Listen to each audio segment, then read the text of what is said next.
Are you wanting to create a highly prosperous photography business doing what you love? Or maybe you have a great business already and want to up your game? Then you're in the right place.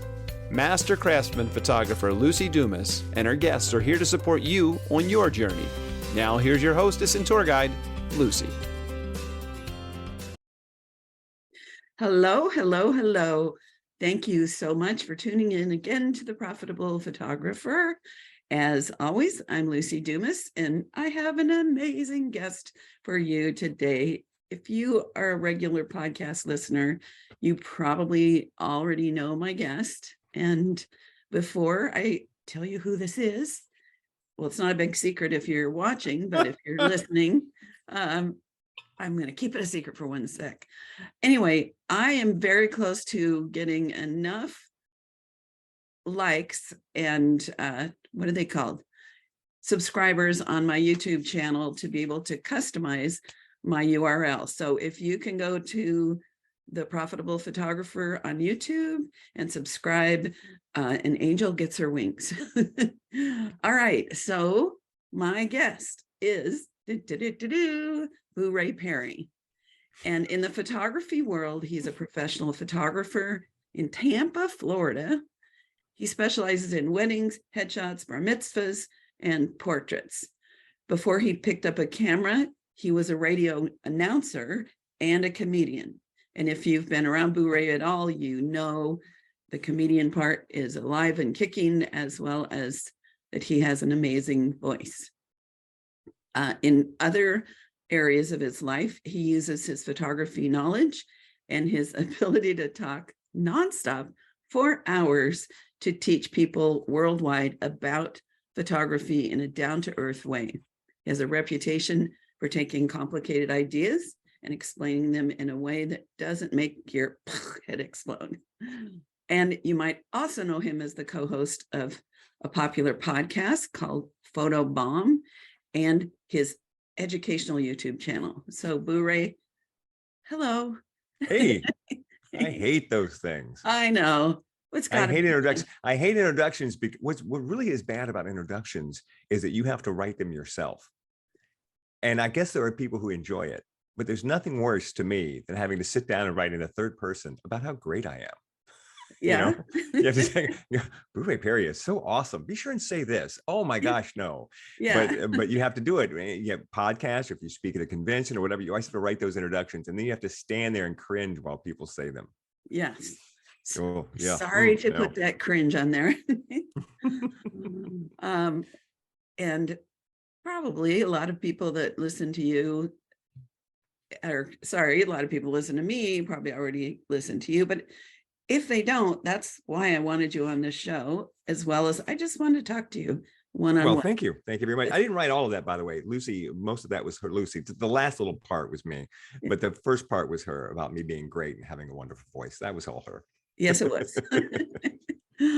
And I told Booray that I was a little nervous today about chatting because he's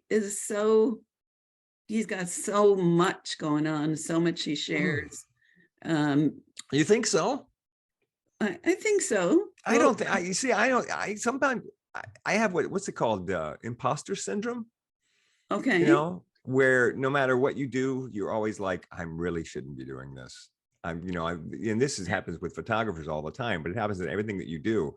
And when someone says, why in the world would you be nervous at all about having me on the podcast when I don't do anything you don't do. We're equal pretty much. Right. We both have podcasts. We're both photographers. So and when someone says that to me, it's always like, really? And then I guess I get a little bit of that with other people, but not so much. When I have other people, I meet other people who are, I don't know. I don't pedestal people very much. Right. And so it's always weird when I always feel really odd when people say that they feel nervous about something having to do with me. Well, so yes, I've been in this business, I think twice as long as you possibly. Yeah. You're probably, and I'm sure 3 times the photographer that I am. So, so there you go. So it may be that the podcast space that you're so active. Some of it is you're so dang funny, in my experience, that, I don't know. We'll never know. But anyway, you are someone that's very easy to talk to. So I'm releasing that. All right. Question. Okay. What were you like as a kid? What were your interests? What would your teachers say about you or your parents? I was a nerd. My nickname in high school was Professor Perry, because my hand went up every time there was a question in class and I knew the answer. I was the classic, kid who wanted to be popular and wasn't popular and wasn't in with the in crowd and didn't play sports, and tried too hard to get people to like him or to be funny, and quoted Monty Python sketches, Crucifix. I was just like every, like, what was I watched just yesterday? Adam Sandler got the Mark Twain prize, and everyone goes up to all of his friends and famous people go up to talk about him, and every one of them, I'm like, every one of them was me in high school. So now they're all, but in high school they were I just want to be funny. Although some of them are lucky and they are the class clown. I was not. I wanted to be the class clown. But maybe by the time I was senior, maybe I started to get a little bit of that. But I was just not. I was too smart for my own good, and I wanted to be popular, and I wasn't. My teachers loved me. I got, I was a good student, but also a disruptive student, because I got not annoyed, but they would spend 3 days teaching something, and I would learn it the first day. And then I'm like, now it's 2 days of repeating it. And so I'm going to start trying to be funny and failing most of the time. I really wish I could have been the great class clown that everybody remembers from school, but no, I was trying. I didn't really hit my stride until my 20s. With the humor. Yeah. Well, as far as just being like somebody who could, it was fun to be around. To be around.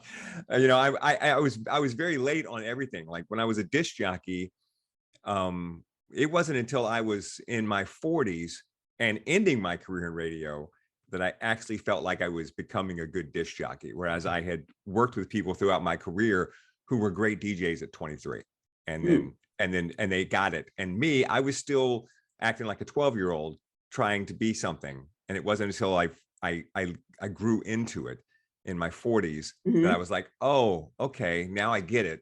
And that's when I quit. That's when I quit and started over and became a photographer.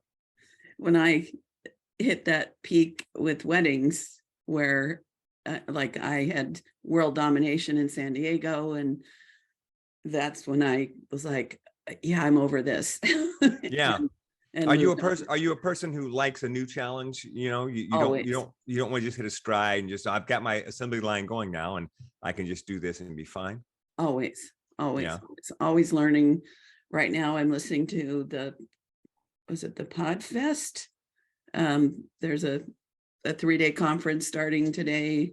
And whenever I take anything on, I dive in and I want to learn and I want to grow. And so yeah, weddings were like not burger flipping. What is it? An assembly line. Groundhog's Day. Pardon? Yeah, just same thing over and over and over again. Yeah. And I saw a lot of my best work ending up as a 5x5 in the album, If That. And babies were my other love, so I switched to photographing kids. And then a certain point, I got the big message from on high. It was time to coach. So then I got to do a whole new adventure into learning and growing. And then I don't know how you got into podcasting, but the person that said, Lucy, I think you should do this. Then I had a whole new vast array of learning opportunities. So yeah, I think we share that for sure. I got in a podcast because I was sitting at the bar at the Florida State Convention about 7 years ago. And I was talking to another photographer who I had met once before, named Gary Hughes. And we were just riffing and having a good time and joking. And Gary goes, we should do a podcast. And I said, no, absolutely not. I'm not doing a podcast. And he was like, why not? And I was like, because it's a lot of work. You don't know you don't know. I've been an announcer. I've been a professional DJ. I know what it takes to, and you're talking about doing a 1-hour show every week. I go, it's a lot more work than you think it is. And he's like, come on. And I said, okay, I'll tell you what, we'll do it, but only if you do all the work. I go, I'm just going to show up and do it. And that's it. You're going to do all the other work. And he was like, oh, okay, great. And boy, did he regret that decision, because now it's 7 years on and he still does all the work. Yeah. And we've been doing it for about 7 years now. Wow. We've got 350, 400 episodes, and we only do one a week. And it's called Photobomb, by the way, if you want to check it out. And so that's how I got into it. And I ended up liking it more than I thought I would, because I didn't realize how much I missed doing morning radio until I started doing my podcast. And it evolved over time. In the beginning, we had guests on every week, and we wanted to be all about instruction. And then over time, we realized that everyone who came up to us at a convention and said they listened to the podcast, they never mentioned the guests. They always wanted to talk about something funny that Gary and I had said that usually didn't have anything to do with photography at all. It was just us talking about our lives. And I realized, just like in radio, that if you entertain people, that's more important than anything else. So we got rid of the guests, and now we do an hour show, and the first 30 minutes is just us talking, and the second 30 minutes is photography news. But that's what it is. We like to say it's like going to lunch with two friends of yours who are photographers every week, and and sitting around joking, and this happened to me and that happened to you and blah blah blah. Right. And now I use it to fulfill that missing piece of me that misses doing morning radio, where that's what I had to do in morning radio every day. So so I love it, so I still do it, but it's not very educational. I'll tell you that right now. You're going to get so much more education out of this podcast, if right now, than you will our podcast. Ours is just, you need something to listen to while you're editing. You can put on Photobomb and get a chuckle or two. Or on a long drive, or yeah. So I started because I wanted to get on more podcasts, and the person, Steve Olsher, that put this big event together just kept saying to me, Lucy, I really think you should do a show. And I was like, yeah, you just want to sell me your production services. Right. But then coincidentally, I believe in coincidences not always being such a coincidence. On my way home from that event, WPPI was starting up. So I just got off the plane. I parachuted out and landed in Vegas. And I asked 3 friends, should I do a podcast? And every one of them was just like, absolutely, 100%. You have a voice with your experience and as a woman that other people don't have. And for me also, I love a good conversation. That's what satisfies me here in my house in San Diego, living alone. I get to talk to so many fun, interesting, entertaining people. And so I like it too. Yeah. So what I want to say, why I was wondering about what you were as a kid, what were you like, is I had imagined that you were great in school. I thought maybe you were more of the class clown, but I get it being because by the time I was a senior, I was, because then we were doing more plays and things like that, and I was doing that kind of stuff. So everybody's better off when they're a senior, right? When you're like a freshman and a sophomore, you're still in the hurdles of middle school. And then by the time you're a senior, everybody's nicer to each other. Everybody's a little more mature. Yes. So by then, but up until then, I was bullied in middle school. So school was not a pleasant experience for me very much. Yeah. But then, like I said, in my 20s, what most people have is their high school experience. I had that experience in my 20s. So I get out, I go full-time into radio and full-time into nightclubs. And now I'm working in big nightclubs in Tampa and in Dallas, and I'm on the radio, and I lose 85 pounds. And so my high school experience took place for me in my 20s. Yeah. So I'm a little bit behind the curve. I do everything later than everyone else does. Yeah. I didn't become a full-time photographer till I was in my 40s. Oh. Late 30s and 40s. Yeah. And how did that come about? My wife and I moved here to Tampa in 2001. I quit my career. My wife and I had a long distance relationship, and she was here in Tampa and I was in Dallas. And my family lived here. I had lived here in the 80s with my family. My family had migrated over the years. My sister, my mom and my dad, 2 uncles and their family had all migrated here. And I loved it here for the brief time I was here in the 80s. So, well, we decided we were going to get married and somebody was going to have to move. And she was starting a company here doing title insurance. That's what she did. And I had pretty much done everything I wanted to do at ABC Radio in Dallas. I had a national show via satellite in about 63 markets. Everybody did who worked in the building. It was ABC Radio Network was to radio what the TV networks are to TV. They provided programming that around the clock to stations all over the country. So I was like, I was going to come back to Tampa, so I'll move. So I came here and I became a stay-at-home dad. And my wife started her company, and we had 2 daughters, and I was changing diapers and doing the rest of it. And then in 2007, 2008, we were doing very well, about 1.5 million a year in sales. We had 12 employees. It was going great. And then the housing market collapsed, and with it, the title insurance market. And in 1 month, we were completely done, completely shut down. We lost everything. Wow. We lost our business. We lost it all. And so I had to go back to work.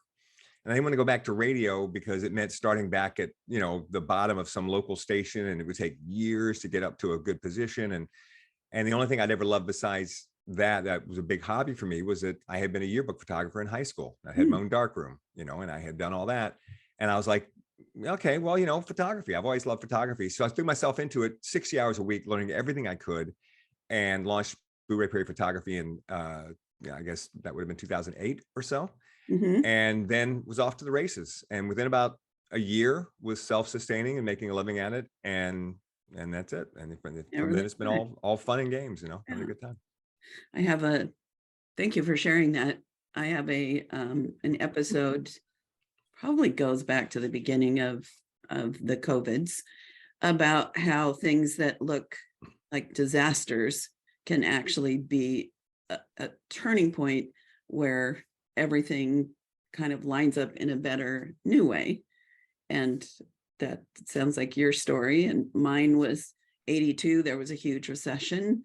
I was running a business in the airport, which is so fun because I got to just sit there and do travel insurance, exchange currency, and talk to all the cute boys. That was my 20s as well, when I kind of blossomed. And they canceled my contract. It was my own small business. And I loved photography. I was yearbook editor also. And one thing led to the other. And that recession was the best thing that happened to me. So I'm thinking you would agree that was not what you would have chosen. I wouldn't say it was the best thing that happened to me. It was certainly an interesting thing that happened to me. Because, my wife and I were on our way to being quite rich when that happened. Well, there's that. we would have been doing pretty well off if it hadn't happened. But it's certainly, it was an extremely interesting thing that happened to me, because getting into photography was interesting. And then my wife started a company. This is a great way, by the way, if you want to be a successful photographer, get your wife to start a company that needs photography. So that's perfect. So that's what my wife did. I need to find a wife first. Yeah, I was doing a little bit of everything, and then we had a young lady come to me because she wanted to learn how to be a photographer, and I said, okay, sure, you can come shoot with me. And she had worked for a company that did beach weddings for destination brides here in Clearwater, and they fly in, with their family, whatever. They have a little wedding on the beach. So my wife started asking her about it, and she said, what do you do? She said, I do all the booking. And she said, and how much do people spend on these? And she said, I usually average about $1,000, $1,200 maybe. And she said, how many bookings are you doing? And she said, well, I did about 66 of them in the first 6 months for the company. And my wife goes, sit down right there in that chair and tell me everything you know about this business. So she did. So my wife started looking into it and going online, and she came to me one day and she said, so I'm looking at these beach wedding companies. I said, yeah. And she said, and I noticed that they don't seem to have really good photography. And I said, well, yeah, it's a beach wedding. It's a 1 hour wedding, and you're not going to get a really good photographer to go down to the beach for a 1 hour wedding. It's not worth it to them, off camera lighting and so forth. And she said, well, it seems to me like there's a market for a beach wedding company that has good photography. I mean, people come down, they expect these beautiful sunset pictures. Right. And I said, yeah, there probably is. And she said, well, I was thinking I would start that company. And I said, okay, well, who's gonna shoot it? Because I'm not gonna shoot it. I'm not gonna go down there and shoot it. And she goes, no. She goes, you can shoot the weddings during the week, and certainly you can train someone to do what you do. It's 1 hour. You can't train someone to do what you do for 1 hour. And I'm like, yeah, okay, yeah. I mean, to shoot a whole wedding, no, I can't teach. I mean, that's a lot of work. But 1 hour on the beach, okay, it's a set number of, okay, we can do that. So she started a beach wedding company, and I started shooting weddings for her. And over the course of 5 or 6 years, I shot 500 beach weddings, all of them an hour. Well, no, she started doing receptions too, but most of them like an hour long, sometimes just a couple, sometimes 50 people. I was at the beach 4 times a week, 5 times a week, sometimes 2 in a day, sometimes.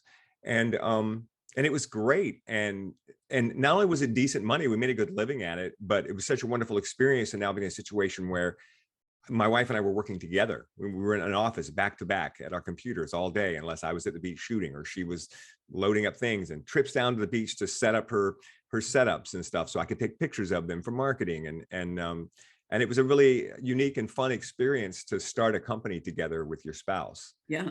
And so that was fun. And I tell people a lot of times when people have asked me, would you come do a presentation on business? And I pull back from it a little bit, because I'm like, my business was different than most people's business. Right. My wife started a company that needed photographers. So it's not like you can tell, hey, that's how you start your business. Yeah. I do talk about business a lot now, but not in that vein. I talk about it more in the vein of how do you build a business that's a business that you love? Because that's a really hard thing for people to do. And I think a lot of people try very hard to be something different than who they are, because they're told by everyone that's what you have to do. Right. There's a rule, ABC, always be closing, and here's what you need to do. When they come to see you, here's the plan. You have to offer them the Goldilocks system, they have 3 Good, better, choices best. and do Right. what?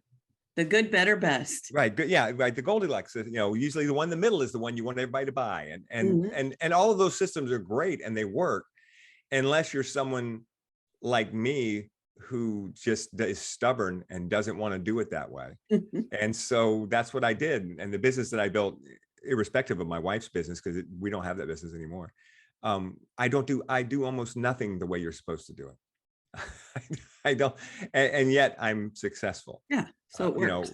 So a lot of times it's about figuring out who you are, what you Mhm. like, and then figure out how to sell it. I love Because that. if there's one thing I learned for sure, is that it's much easier to sell something if you like it. Right. Exactly. And I know a lot of people who try in photography to do something a certain way because they've been told this is what works, and they don't actually like it. And it becomes, people can pick up on it. Right. People can pick up if you're not genuine. And so I'm like, no, figure out what you like, and then figure out how to sell that. Right. And you'll be much happier in the long run. And if what you like is money, then absolutely do it the way the people who have been very successful tell you to do it. You should absolutely follow their lead. They know what they're talking about. They've already run through the bumps in the road. They figured it all out. Absolutely follow their plan. But if you're more interested in something other than money, like peace of mind or how you feel about yourself or whatever, everybody's got their thing, then you've got to figure out how to sell that. Right. You've got to figure out how to make that work for you. And that's kind of what I did, because I don't know many people who operate their business the way I do. Yeah. My first question, sometimes when I'm just sitting at the bar having dinner at WPPI and I'm talking to a photographer that sat next to me, or if someone's coming to me for coaching, my first question is, what would you do if either you didn't need any money at all, or you knew that whichever one thing you pick, you'd be successful beyond your wildest dreams? What would that be?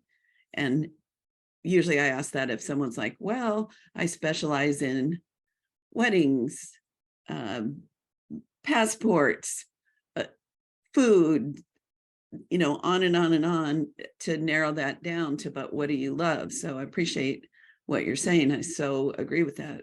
Yeah. Booray. Yeah, if you could tell me how to be a very successful wedding photographer that only shoots natural light, black and white, then I would love to hear that, because that's my go-to. If you Okay. say, what would you like to do if you can only do one thing in photography and really be successful at, what would you like to do? I'm like, I'd like to shoot weddings, all natural light in black and white. I That's can what I would teach like you to that. do. Natural light is my superpower. Yes, but black and white. Yeah.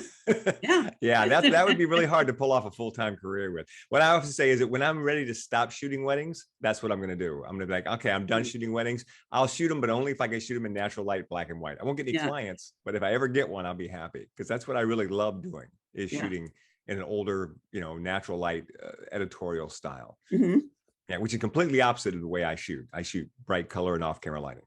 Mm. Yeah. Yeah, I noticed that. So, one of the, let's see, I have two different directions of questions in my brain at the same time. So I've got to fish one down. So one of the things I am not surprised about from your childhood experience is that you were and are a great student. And while the fun side of you comes out with Gary on your Photobomb, I was watching your YouTube videos and looking at all of the technical information, and clearly, I don't need to, like, I could say, where did you learn all that? But what I've learned from you so far is that you're a learner. So, oh yeah, absolutely. Yeah, I want to know how things work. I want to know how things work. Yeah, my YouTube channel is at Booray Perry, by the way, and so yeah, what I really love to do is make a video. I go half and half. Half my videos are like, oh, here's a video people would enjoy or might get views, So you make those videos. Why the Fuji X100V is an awesome camera, and then you get 80,000 people who love that camera who come to watch that video and be reaffirmed, right? And that you make that for you, so you get the views.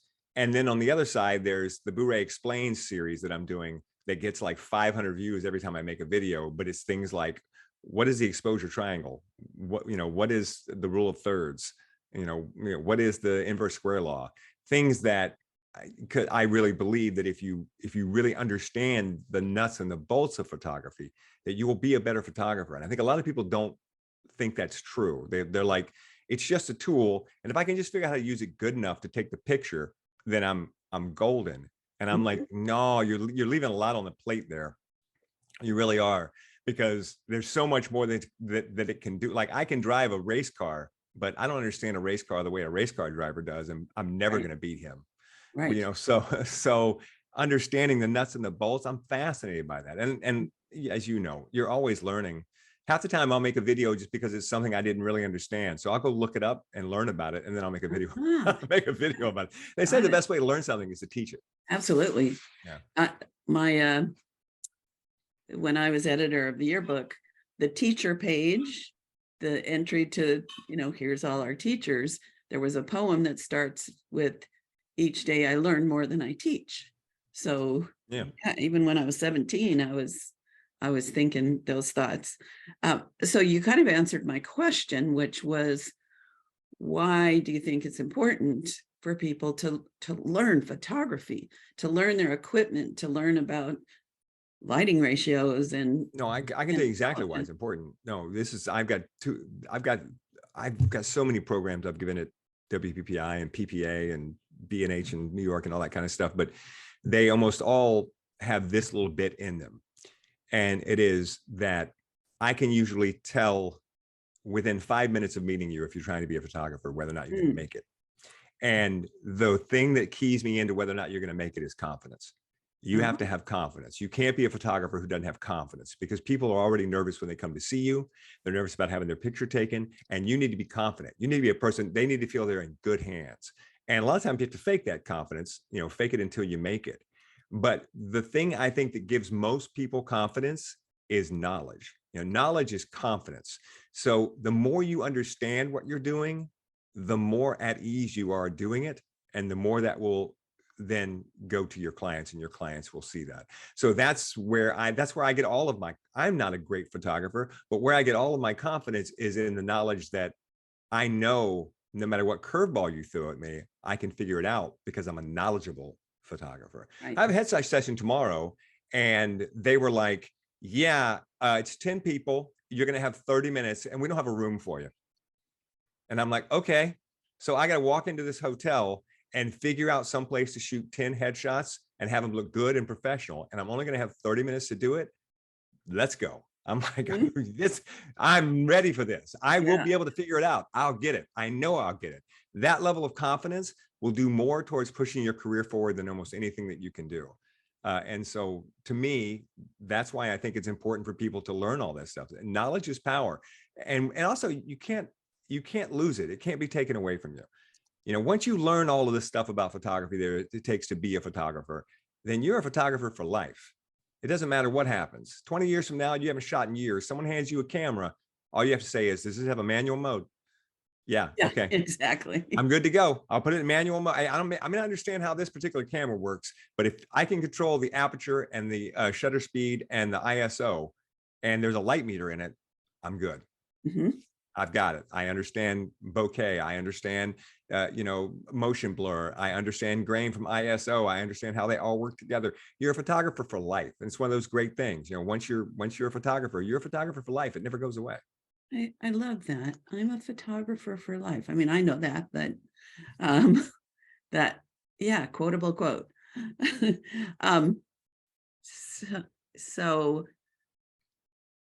Sorry. I was so intent on listening and I had this little follow-up thought and now it's followed its way out. It's hard to have me on any podcast because you'll ask me a question and I'll spend 10, 15 minutes answering it. Oh, I love that.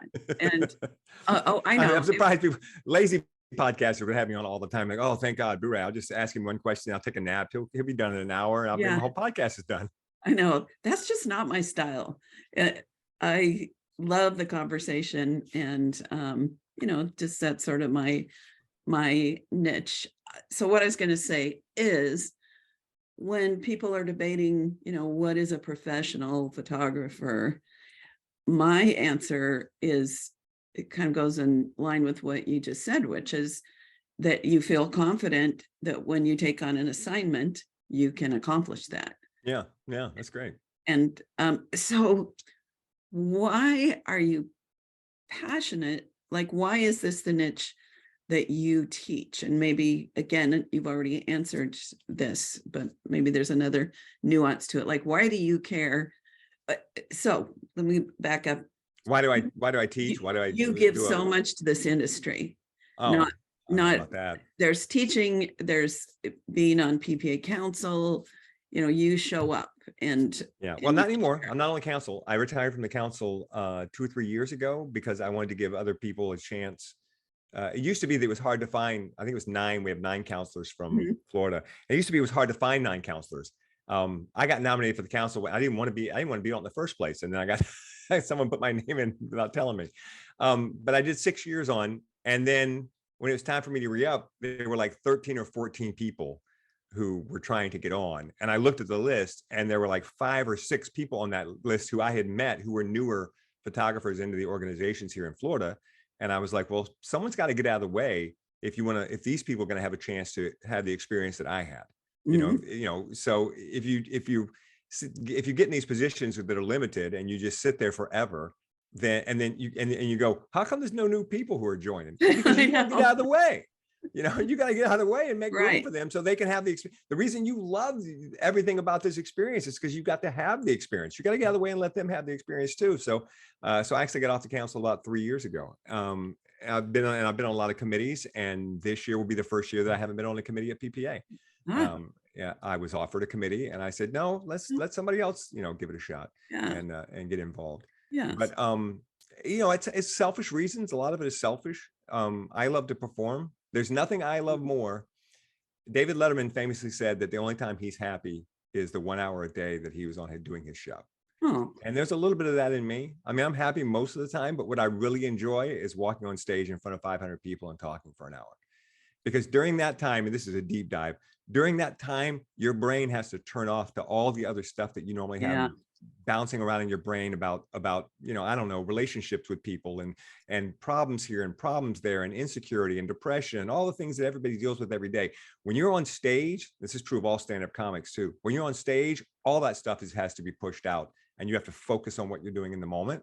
And so you get to just be, people say, oh, it's so stressful being on stage. I'm like, not for me. It's not stressful. It's non-stressful for me being on stage. We're doing this is not stressful for me at all, because when I'm doing this, I have to be so focused on what I'm doing that I can't think about anything else. It's the same thing with photography. When I'm doing a wedding, you have to be so focused on everything that you're doing so you don't miss the moments. And so you're in the right place at the right time. You know how to light the room, that you get to turn your brain off while you're, deep into this thing, like being a test pilot.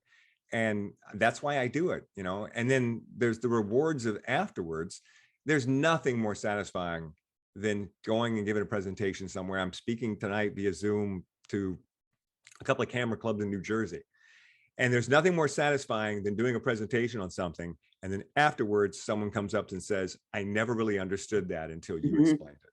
Oh, that's the best. That is the best thing in the world. I agree. I just love it. I've never really thought of myself as a teacher, but I get it now. I get why people are teachers for their whole life. It's just for that moment, that moment when a student comes back to you years later and says, you changed my life. Oh my gosh. I'm not changing anybody's life, but I understand now how teachers must feel. You get that drug all the time. Right. I get it every once in a while, Yeah. So that's why I do it. I like being involved, I love performing, and I love it when I can teach somebody something they didn't understand. The first time I ever did anything speaking, I was at Imaging USA. This would have been about a decade ago. And it was my first Imaging USA. And I went and saw some speakers, and I was like, well, I can do this.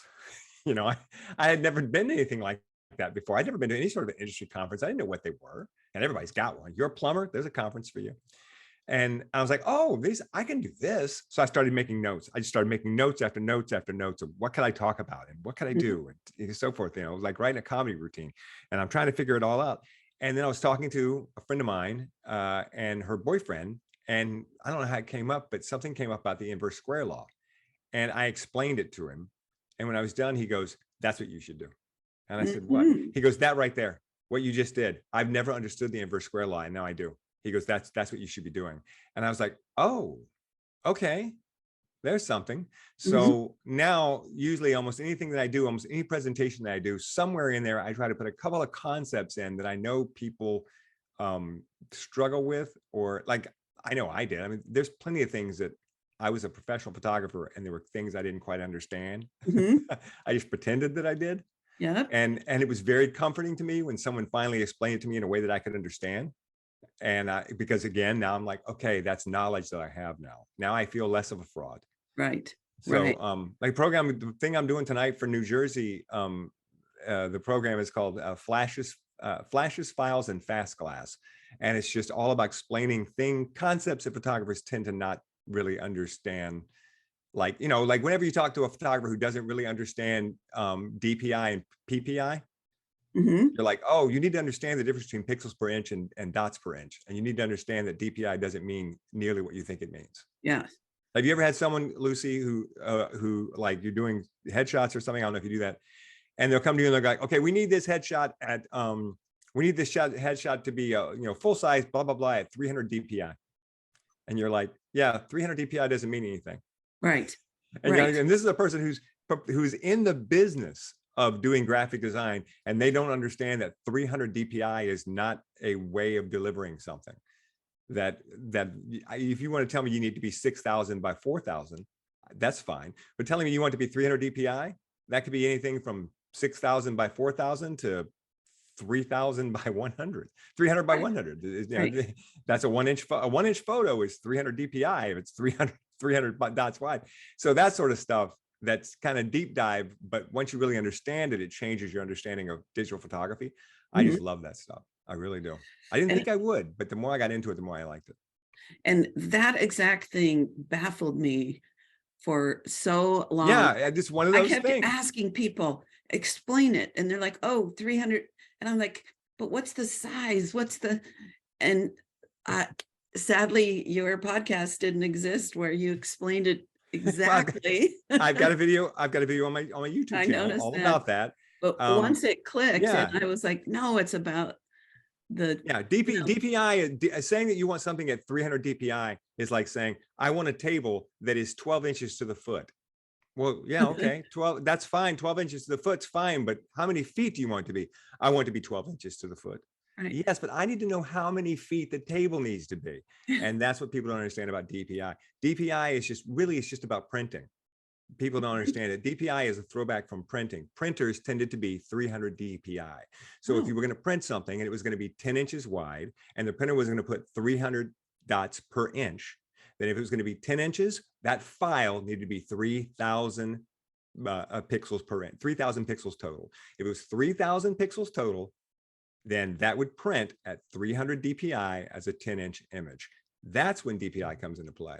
But for everything else, no, DPI doesn't mean anything. It's how many inches are in a foot type measurement. All that matters is pixels. A pixel is a pixel is a pixel. All that matters is pixels. And so what they should say is, yeah, I need these files at least 6,000 on the longest side. Gotcha. Right. I can give you something that's 600 on the longest side or 6,000 on the longest side. Tell me that and I can give you exactly what you need. But you start throwing around DPI and that's when I start going, oh, you don't understand how this works, do you? Yeah. So then how does the put it in a 5x7 or 8x10 or well, what do you want to print? A 5x7? You want to print a 5x7 and if the printer is 300 DPI, then it needs to be 2,100 pixels on the long side. 7 times 300 is 2,100 pixels. So that's how long it needs to be on the long side. You only need one side. At least. If you put it in the Photoshop and you do one side, it'll do the other side for you. Mm-hmm. So you just do the longest side and that's it. And now you've got a 5x7 at 300 dots per inch, meaning you can print it at 300 dots per inch. But if you're not going to print it, that's just a waste because computer monitors aren't 300 dots per inch. Computer monitors are typically around 100, 110, depending on what you're running. So now you've got a file that's much bigger than you need it to be, which means it's not going to load as fast in your web browser.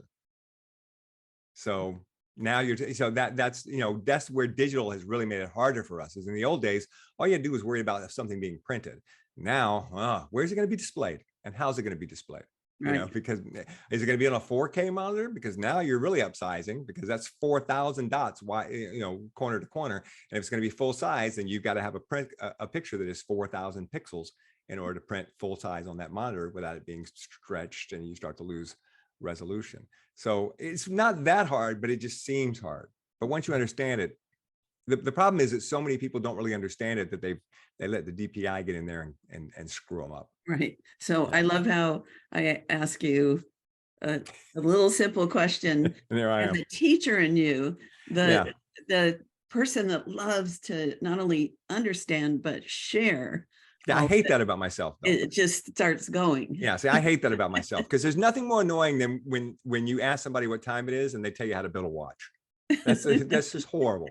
And so every time I do that, I'm like, oh, they didn't ask you how to build a watch, Booray. They just asked you what time it was. Just answer the question. Right.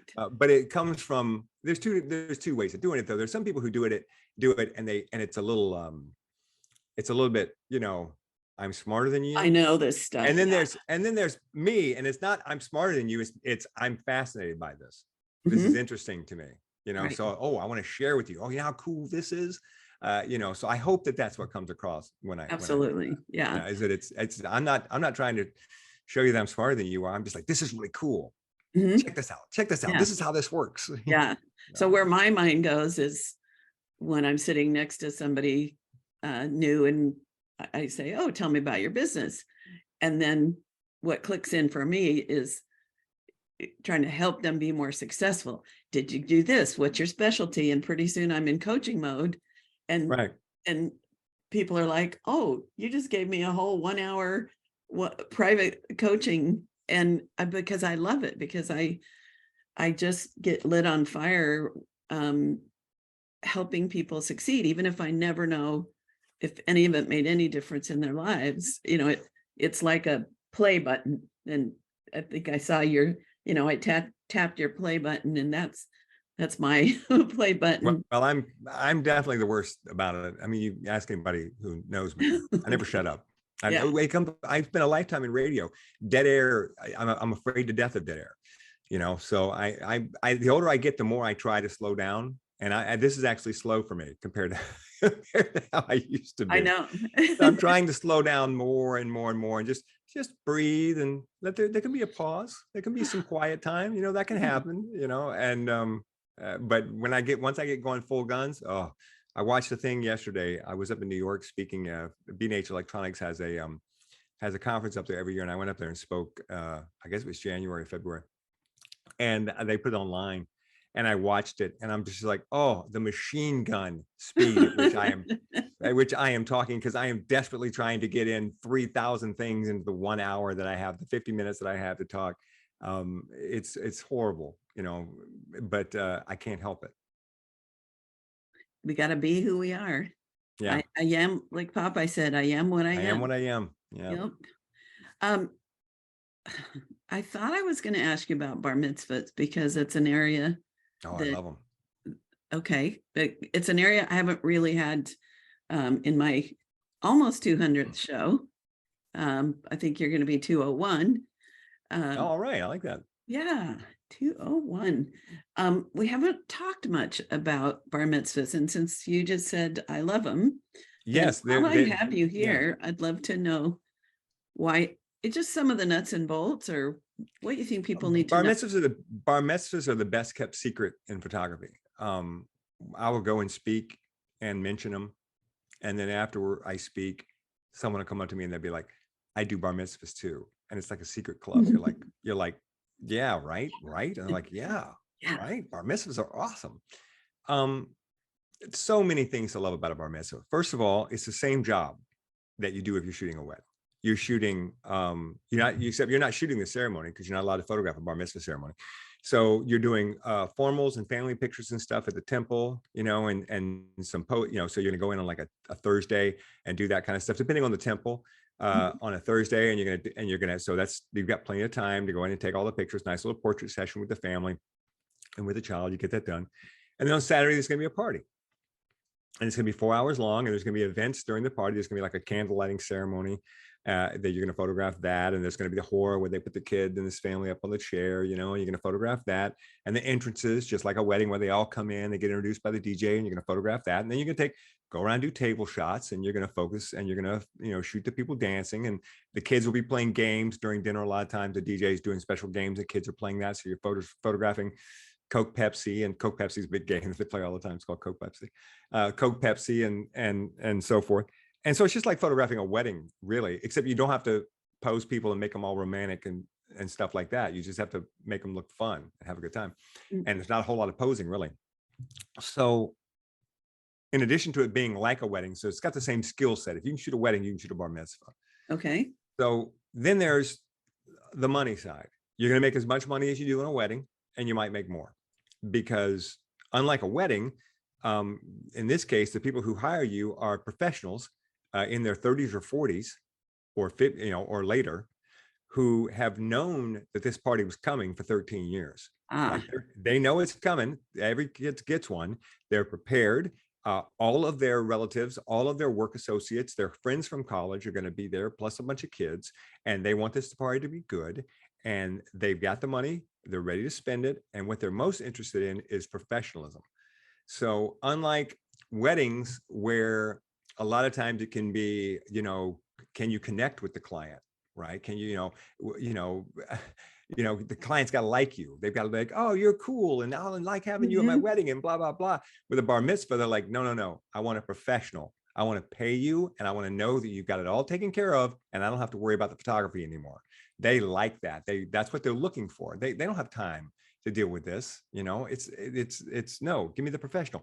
And that's really a great benefit to someone like me who's older, because 22-year-olds, 24-year-olds looking for a wedding photographer, I'm an older guy. You know what I mean? I'm like, they all want the old guy, but bar mitzvah parents, yes, they want the old guy. They want the guy that's shot more bar mitzvahs than anybody else in town. They want the guy that all their friends recommended. And that's another thing, is that community. Everybody who's got a bar mitzvah that year, all their kids are in the same class, learning all the stuff they have to learn. So they pass around the names. The moms pass around the names. Who's a good bar mitzvah photographer? So you get passed around the community. It's all word of mouth. If you're doing a great job, you never have to advertise. Everyone gets sent to you. I go to every bar mitzvah I go to. There's 2 or 3 kids there whose bar mitzvahs I shot. Mm-hmm. And then they're going to order an album, a bar mitzvah album. They may do a session for a photo guest book beforehand. They may get, if you have a photo booth, and I do get a photo booth, it's a great way to add money. You have a photo booth, they're going to book your photo booth. And then after they do all that, they come in to pick up their album. And when they pick it up, they go, okay, my second child is having her bar mitzvah next year. So put me on the calendar for October 8th. Send me a contract. And you go, okay, that's another wedding. Easy peasy. And you put them in and you just send them the contract and stuff, and they send it back and pay the deposit. And now you got another Saturday booked. You know, that doesn't come with weddings. No one ever comes in after a wedding and says, I'm getting married again next year. Right. But with a bar mitzvah, when someone calls you up and they're like, oh, I need somebody to do my oldest child's bar mitzvah and I have 4 kids.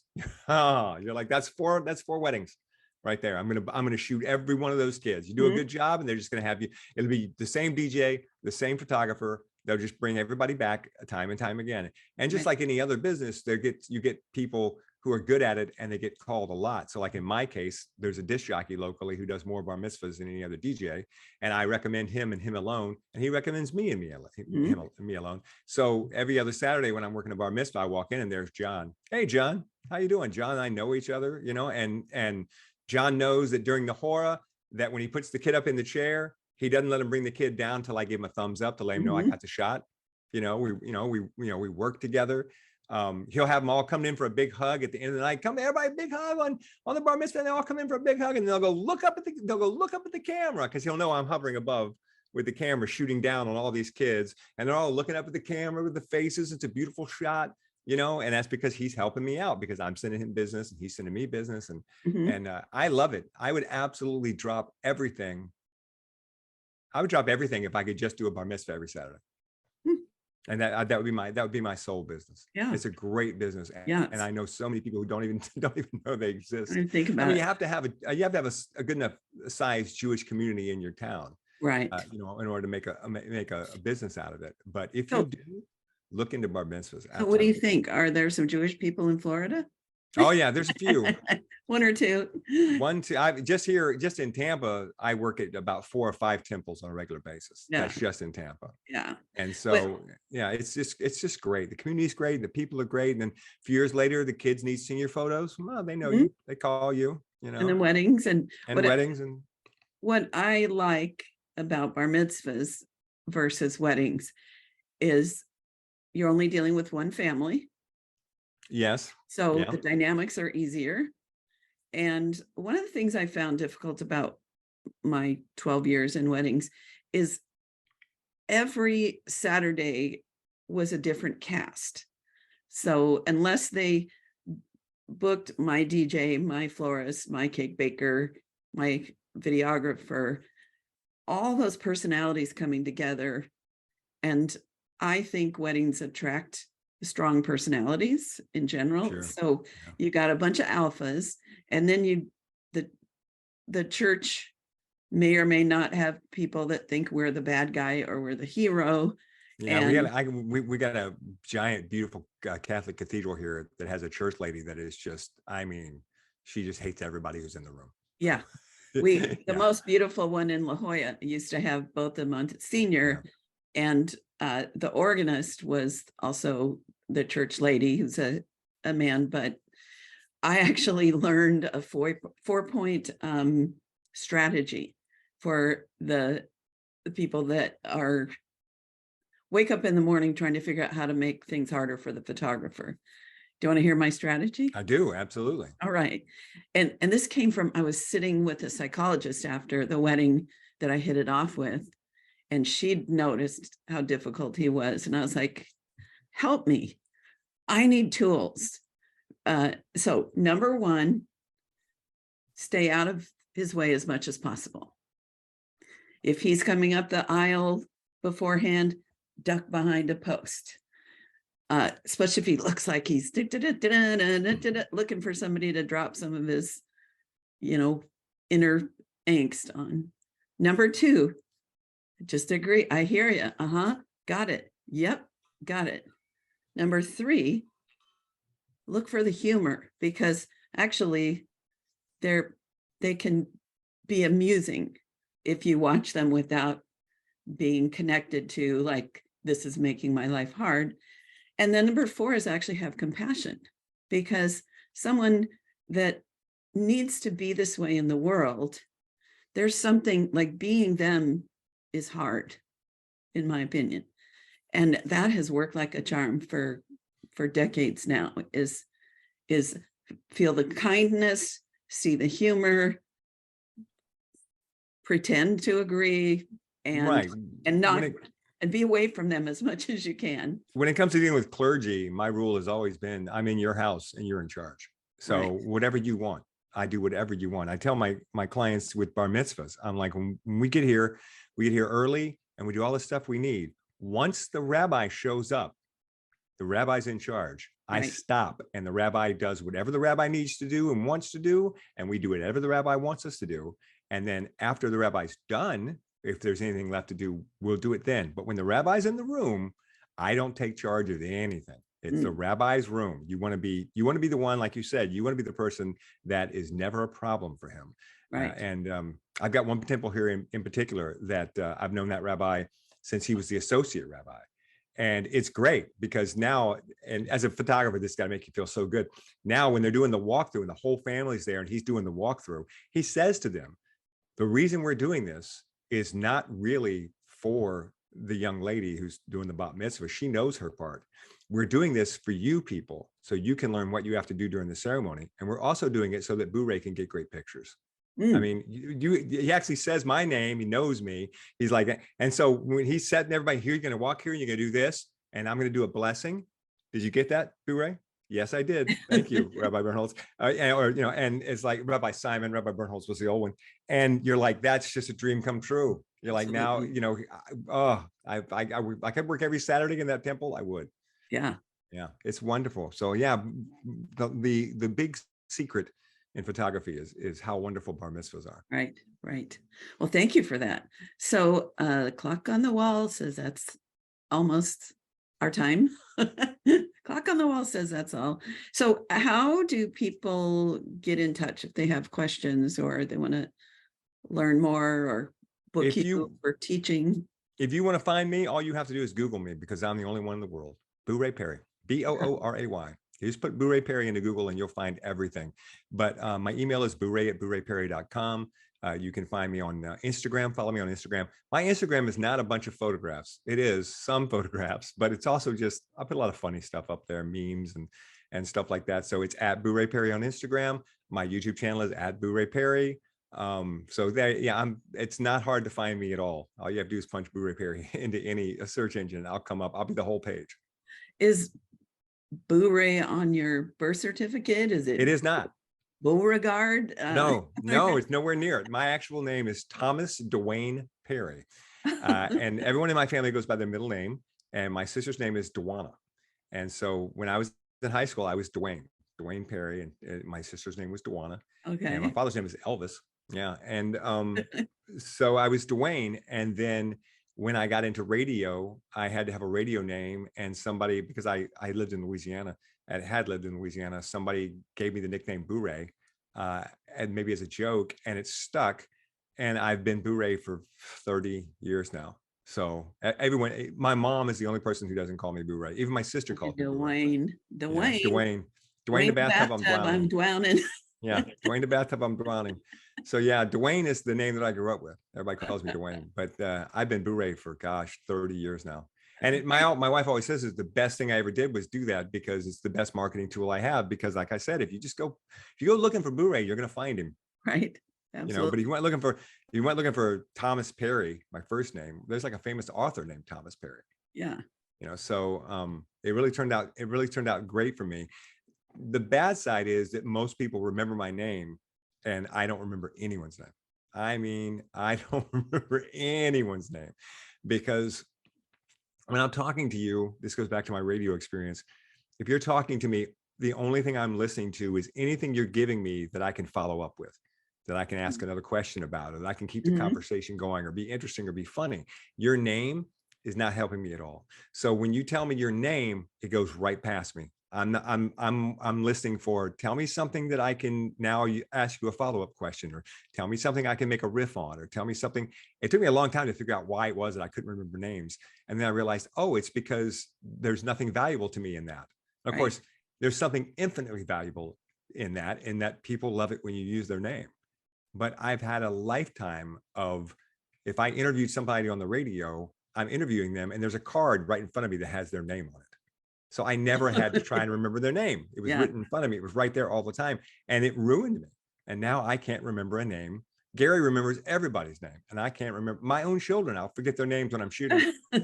I'm like, you get you right there, the tall one, because my head is someplace else. Oh, yeah. And so I just tell everybody right when I meet them, I'm like, I'm not going to remember your name. Please don't take it personally. It's just a thing I can't seem to fix. Right. I have that challenge with photographing people.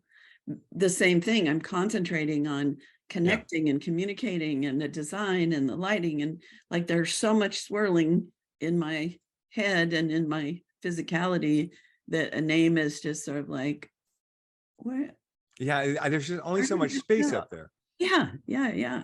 And people don't get that too. They're talking to the photographer and they don't get that they're talking to you. And in your head, you're thinking about where the sun is and what the light's doing and how many people do I have to pose, and do I have to get the steps out of my car to heighten up that girl right there because she's going to be too short. Yeah. And you're, especially at a wedding, you're like this at a whole wedding. You get so much stuff.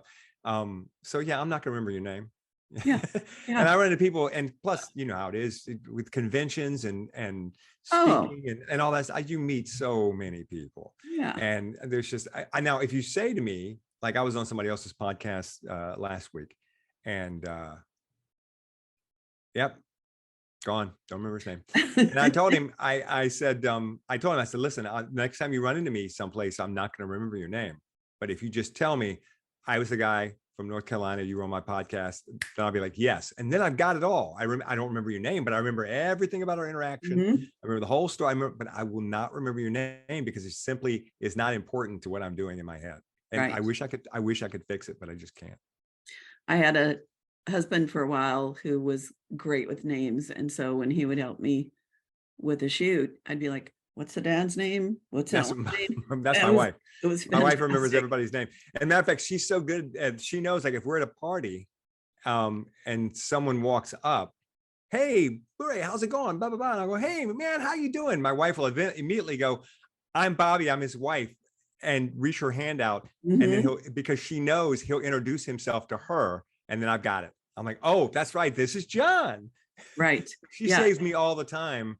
If in a perfect world, everyone would just wear a convention badge around their neck all the time. Absolutely. So we could just see your name. We could just all wear name tags. Wouldn't that be great? Absolutely. Yeah. I've used that same trick when I have an assistant, or if I'm at a conference, like, maybe one of my coaching clients will be with me, walking the showroom floor, and I'll be like, these people, I know them really well, but if I don't tell you their name, ask their name or introduce yourself quickly.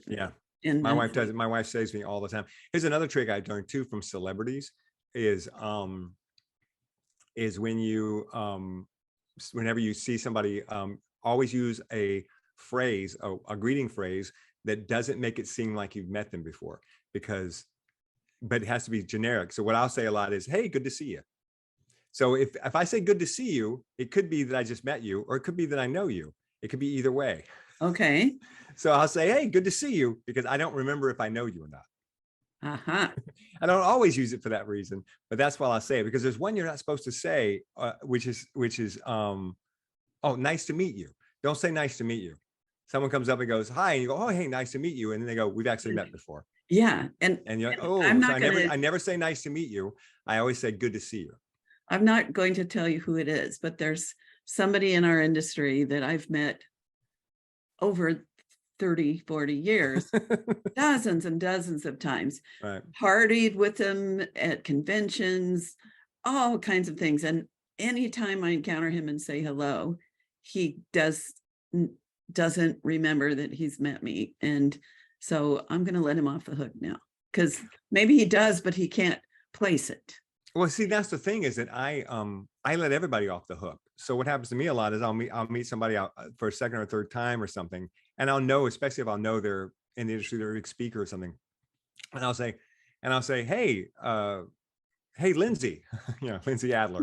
I go, hey, Lindsay, Booray Perry. We met about a year ago in Tampa. I remember I took you in my truck to Disney World because you had forgotten your license. And Lindsay always goes, well, of course, Booray, I know who you are. I remember who you are, which is shaming to me. I'm like, oh, because I assume you don't remember everybody the same way I am. But then I remember I have such a weird name that people tend to remember it. Also, I'm so overbearingly loud that people tend to remember me, not necessarily for a good reason. But that happens sometimes too, where I reintroduce myself and people are like, well, of course I know who you are. Why wouldn't I remember you?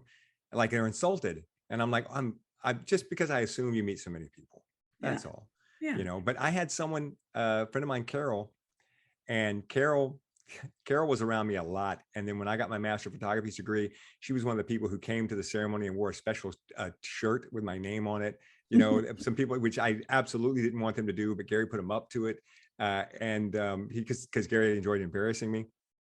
And they were lucky I even showed up for that award, for that thing. I don't like awards. And I like getting them, but I don't like showing up. I'm self-conscious. So, because I'm not special.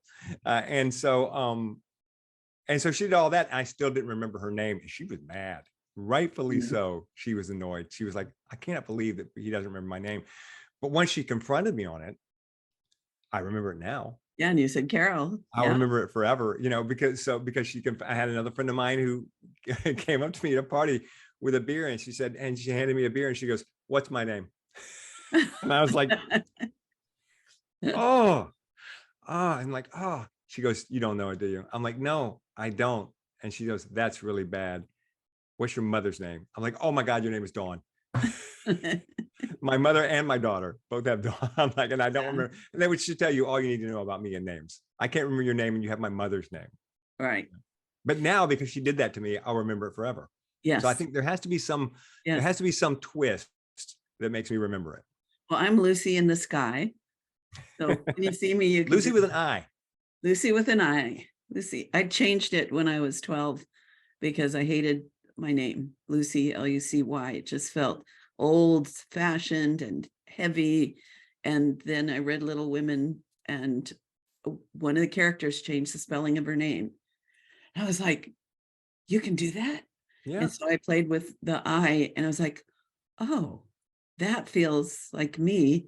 And years later, when someone was doing a numerology little talk about how you do that, I did my numerology with the Y and the I, because you do it on your name. And the Y was not me at all. And that I change was like, if someone described me, that was it. Well, then it worked out good for you. Yes. All right. You can change the spelling. You can change your entire name to something Cajun. Something like Cajun. Yeah. Like Booray.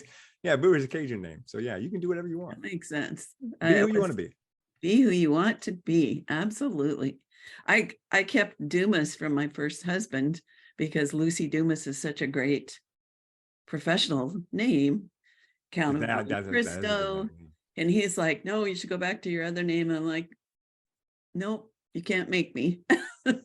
I built a business with this. And it also just felt like the name I'm supposed to have. So anyway, we digress. Okay, so last question. Just either, is there something that you would, when we disconnect, think, oh, I wish I had shared that? Or is a parting thought you want to leave us with? What's your last word, Booray? I got nothing. Nothing. Here's what's going to happen when we stop. We're going to stop, and I'm not going to say, oh, I should have said that. We're going to stop, and I'm going to go, oh my God, why did you talk so much? Why, everything you said, you could have said it in half the time. And then let Lucy talk more and ask Lucy questions instead of just talking about yourself all the time. That's what will happen when we get off. That's what happens every time I do anything. The minute I'm done with it, it's like, oh my gosh, that was horrible. I cannot believe she let you come on her show. I cannot believe you tanked the whole thing. I will absolutely hate myself for about 5 minutes, and then I'll just go, well, whatever. Oh well, let it go. Yeah. Well, I think I think you let me interject more than some people who just want to sit back and let you. I think talk, everybody yeah. does. It's just that some people don't admit it. Some people, there are some people who just seem to have that self-confidence all the time. But I think we all do it. We all I think do in what? recent years, what? We all do what? We all second guess ourselves. We all Oh. have imposter syndrome. We all think that was horrible. And what was I read somewhere that was so great? I try and keep in my mind, which is whenever you sit around and you're thinking about all these people that you interacted with, and you're like, oh my God, what do they think of me? What do they think of me? What do they think of me? Remember that they're sitting around doing the same thing about you. We're all so self-centered that we're sitting around thinking that, that everyone, like that I'm going to go off this. And I'm like, oh, what's Lucy going to think about me? When in fact, there's a good chance Lucy's going to be going, what did Booray think about me? So don't stress over it. And I've tried to be more that way year after year. But no, I have no parting thoughts. Okay. I wish I had some profound wisdom to share, but I don't. So in case this is a little bit of an antidote to that 5 minutes you're going to spend, for me, I've just really enjoyed getting to spend an hour and 16 minutes just having a great conversation with you. I've enjoyed when we've encountered each other just here and there at conventions. I'm in your group, so I love the things you post. And she's talking about my group on Facebook, Pro Photo Talk with Booray Perry. Yes. Continue. And so my feeling at the end of this, first of all, I don't know why I was nervous. But it's that self-criticism, and it's just been a pleasure to have one-on-one time with you. So well, that's very nice of you. I'm happy to do it. Who wouldn't be? That's one of the great things about having a podcast is anyone can have a podcast now, and it's such a great door opener. You can call anybody and say, would you like to be on my podcast? And 9 times out of 10, they'll say, okay, sure, I'll do it. It's an hour. And you can meet people you never would have met otherwise, and get information you never would have gotten otherwise. I remember when we first started the podcast, we had Jerry Jonas on. Mm-hmm. And we had Jerry and Melissa on because they had taken over WPPI's print competition. And we had them on, might have been from Australia, might have been from Las Vegas, I'm not sure. Mm-hmm. And I was like, Jerry Jonas, I got to meet Jerry Jonas. And of course now Jerry knows me, and Melissa knows me, and Melissa? Yeah. Melissa, so Jerry was on my show. So there you go. Yeah. And so I was introduced to Melissa like 4 years later, and she remembered me.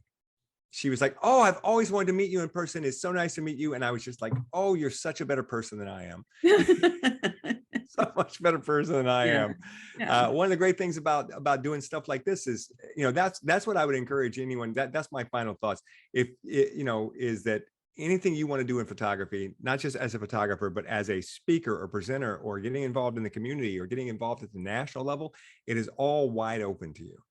They want you to get involved. Right. I think that's probably the biggest thing that I've run into is that so many people, I've got friends of mine who spoke this year at WPPI for the first time, and they were just over the moon that they finally reached this goal of speaking at WPPI. And I'm like, it's not that big a deal. All you have to do is want to do it. If you want to do it, anyone can do it. Just put together a program, practice it, go speak at some locals, and you'll get to speak at WPPI. You'll get to speak at PPA. Mm-hmm. I think that so many people think there's a big barrier to entry to getting involved in that sort of stuff in photography, and there really isn't. You can be any kind of photographer you want to be. You can shoot whatever you want to shoot and make a living at it if you want to figure it out. And you can really go anywhere that you want to go with photography. You wouldn't think it's photography, but it's true. You really can go just about anywhere you want to go if you're a photographer. No, I love it. I love it. So audience, stay tuned for my little quick wrap up. And Booray, it's just been so much fun and a pleasure. So thank you for being on the show. Thank you. Okay. Bye for now. Bye. Well, I am so happy that I asked Booray to be on the show, and I know you all are as well. Just a reminder that you can find my episodes on YouTube, as well as wherever you might be listening now, if you're not watching on YouTube. And please go to my website, lucydumascoaching.com, and grab one of my gifts. There's one that's 10 big ideas for marketing in the real world that is super popular. So I don't know how to wrap up Booray, but I asked him what he was like as a kid, and he helped me understand why he is so good at on all the technology and all the details in photography, because he's a strong learner and he loves to teach that. And when I ask him about why you want to know the technology, you want to know photography, you want to know the rule of thirds, and just all of those things, is for your confidence. So when you show up, you can do the job. Knowledge is power. And then we talked about bar mitzvahs and how they're such a great gig because first of all, income wise, the people who are hiring us are at a bit of a different place in their lives, and they've been saving up for their child's bar mitzvah. So they're in their 30s or so, or early 40s. And also you get lots of repeat business, lots of referrals, and it's much simpler than doing a whole wedding. So yeah, that was that. So stay tuned. If you haven't listened to my 200th episode, please go back and do that as well, because it was pretty fun. And until next time, au revoir. You have been listening to The Highly Profitable Photographer with Lucy Dumas. If you've enjoyed this podcast, please rate, subscribe, review, and share. To connect one-on-one and learn more about our coaching programs, just go to lucydumascoaching.com. Until next time, go have fun photographing and selling your work.